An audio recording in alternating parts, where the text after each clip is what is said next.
Yan, kasama sa ating itinerary. Dadaan tayo ng Bright Park sa Baguio City. Ayan. Dito maraming makikita natin ang mga kabayo, mga horse. Pwede tayo mag-horseback riding. At sa taas nito, matatagpuan natin ang Mines View, ang tinatawag na mansion. Pero hindi na tayo aakyat dahil ito ay mapanit. Dito lang tayo sa baba, tingin-tingin lang. Maraming mga lugar na pwede nating pasyalan dito sa Baguio, subalit dahil maikli lang ating panahon, ilan lang ang ating mapupuntahan sa araw na ito at hindi na natin mapupuntahan ang iba pa, kagaya ng mga pasyalan sa La Trinidad dahil under construction ang kalsada roon at matraffic daw masyado. Dito nga pala ang rental ng horse kung gustong mag-back riding.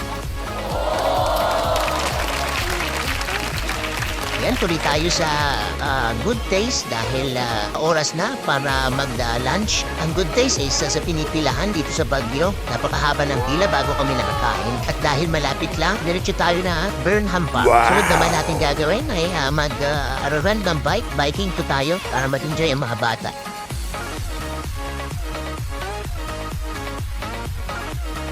Marami na rin mga klase ng bike na pwedeng pagpipilian. May 3 gulong at pwedeng may isang gulong yung tinatawag nating monobike at ang common yung 2 gulong.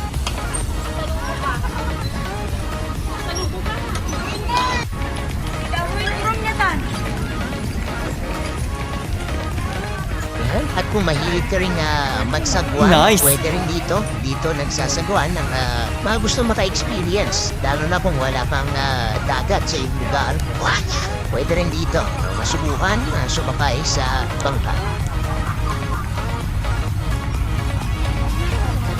Meron din ditong skate, tawag dito, skate shoes. Pwede tayo kung gusto natin matuto o kung tayo marunong, pwede tayo maglaro sa lugar na ito.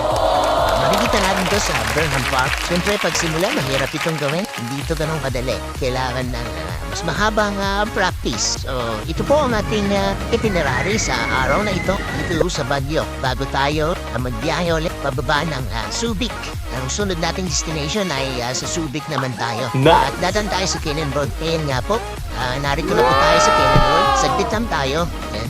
Tigil tayo ng sandali at magpipicture para kahit pa paano may remembrance tayo ito sa Cannon Road. Ay lang minuto lang. Tapos tuloy na tayo ng pagbibiyahe. Mula Baguio hanggang Subic, tatakbuhan ng mga 6 na oras. Pagkatapos ito, diretso na tayo.